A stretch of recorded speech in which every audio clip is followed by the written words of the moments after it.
নৌযান শ্রমিকদের কর্মবিরতিতে সারা দেশে নৌপথে লাইটার জাহাজ চলাচল বন্ধ রয়েছে। এতে ৪৫টি ঘাটে আটকা পড়েছে প্রায় ১৫ লাখ টন পণ্য, যার মধ্যে রয়েছে ভোগ্য পণ্য।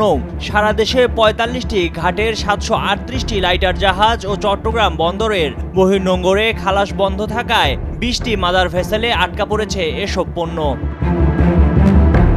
২৩ ডিসেম্বর মেঘনা নদীতে লাইটার জাহাজের ৭ জনকে খুনের ঘটনায় বিচার ও নৌপথে নিরাপত্তা নিশ্চিতের দাবিতে ২৬ ডিসেম্বর দিবাগত রাত ১২টা থেকে এই কর্মবিরতি পালন করছেন নৌযান শ্রমিকরা। ৭ খুনের ঘটনার পরপরই প্রশাসনের কাছে ৪ দফা দাবিতে ৭২ ঘন্টা সময় বেঁধে দিয়েছিল নৌযান শ্রমিক ফেডারেশন।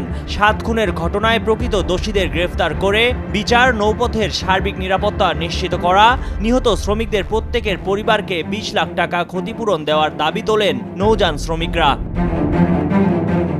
বাংলাদেশ নৌযান ফেডারেশনের যুগ্ম সম্পাদক নবী আলম বলেন, মেঘনা নদীতে জাহাজের ৭ জন শ্রমিককে হত্যার ঘটনায় ৪ দফা দাবি জানানো হয়েছিল, কিন্তু এসব দাবি বাস্তবায়নে প্রশাসনের কোনো উদ্যোগ নেই। এ কারণে কর্মবিরতি ঘোষণা দেওয়া হয়েছে, তাতেও প্রশাসনের পক্ষ থেকে কোনো সাড়া পাওয়া যায়নি। এ বিষয়ে নৌপরিবহন অধিদপ্তরের মহাপরিচালক কমডোর মোহাম্মদ মাকসুদ আলম বলেন, নৌযান শ্রমিকদের দাবির বিষয়ে সরকার পদক্ষেপ নিয়েছে। জাহাজের ৭ খুনের ঘটনায় আসামি গ্রেপ্তার করা হয়েছে। এ ঘটনায় নেপথ্যের কারিগরদের চিহ্নিত করতে আইনশৃঙ্খলা বাহিনীর তদন্ত চলছে।